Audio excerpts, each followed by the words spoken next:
Okay, everyone out there in YouTube land, this is Rockin' Dave from Aurora, Naperville, Illinois. And in this video, what I want to explain is this caged system. I want to simplify this as make it as easy as possible. There's a lot of great videos out there, and hopefully this is yet another added video to the greatness that's out there. What the cage system is, it's an acronym for the 5 first position chords that we learn in basic guitar, and it's spelling out the word caged. It's using the C major chord form, A major chord form, G major chord form, E major chord form, and your D major chord form. And really where this is very useful is when people are using a capo and they're playing these same chord shapes but further up the fretboard.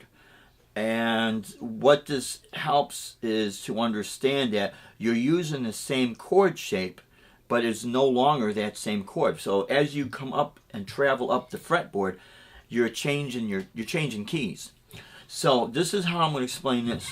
We have our C major chord form, which is 3rd, 2nd, and 1st fret. And the reason I'm saying that is my root note is on my, using my 3rd finger on my A string, which is my 5th string. That note is C. If I move this to the 5th, 6th, 5th, 4th, and 3rd fret, sorry about that, what I'm going to have to do to simulate D major, it becomes D major. But I would have to fret it like this if I do not use a capo, because my index finger is simulating a capo, which is all you do is you moving your open strings down the neck. So now this chord becomes a D major. If I take the same chord shape and I move it to the 7th, 6th, and 5th fret, it becomes E major. If I move it up a half step, it'll become F major, and so forth as I move down the fretboard. And I know normally you don't fret your C major chord like this, because to demonstrate that, very seldom people will do that unless they're going to do chord changes like that. So the point is, it's this chord shape. So that's your C major chord shape. Now here's your A major chord shape. Normally I fret it like this, sometimes like this, but you're still using this root note as your A. So if I want to use this as B, because that would be my B, I would have to do this. So I'd have to now use my 3rd finger, and my index finger becomes what would be known like the capo. Now I'll show you that in a moment here.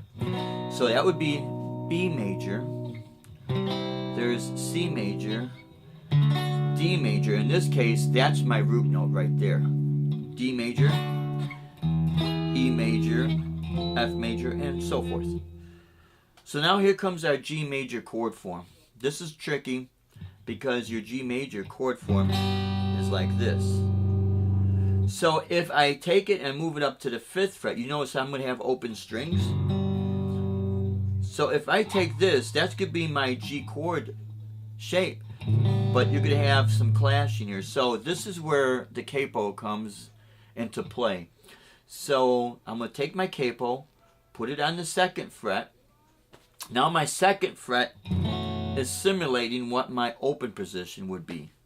So now if I take my chord shape, my G major chord shape, you could pretend like this doesn't exist and these are the open strings and back here's my tuners, and this would look like a G. It's a G major chord shape, but that's no longer G because my middle finger is on the 5th fret. That's my A. So it actually becomes A major. All I did was I used the same chord shape and I'm just changing pitches. If I want to play B, I would have to move my capo to the 4th fret. Now that becomes B major, and so forth. So I'm going to disregard the capo now because my next letter in the word caged, is my 4th letter, which is E. So we went through C, A, G. Now we're going to do E. Normally we do our E major shape like this. if I want to play F major, I could rearrange my fingers, slide down to 2nd and 3rd fret, and then use my index finger to bar the 1st fret, which the bar would be simulating your capo. This is why they call these bar chords. Not because you could play them in the bars, but because that's your index. It's barring across all 6 strings. So this becomes F major. That's your E major.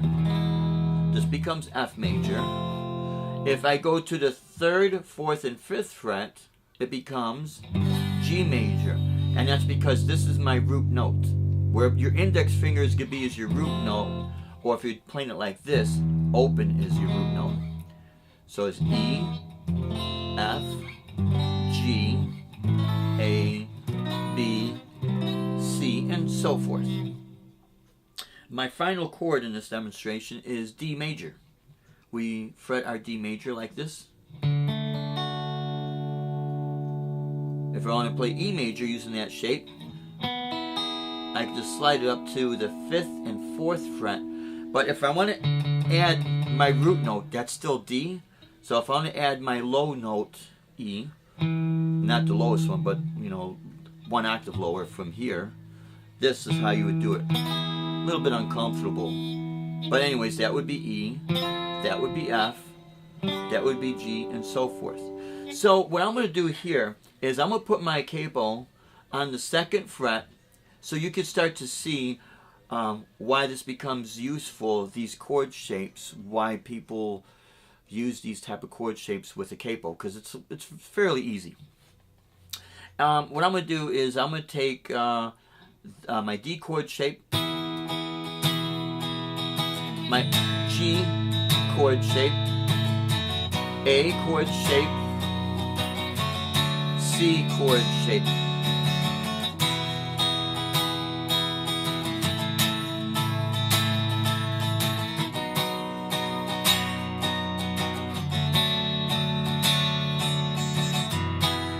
So even though that's my D chord shape, this note now, this chord is now an E.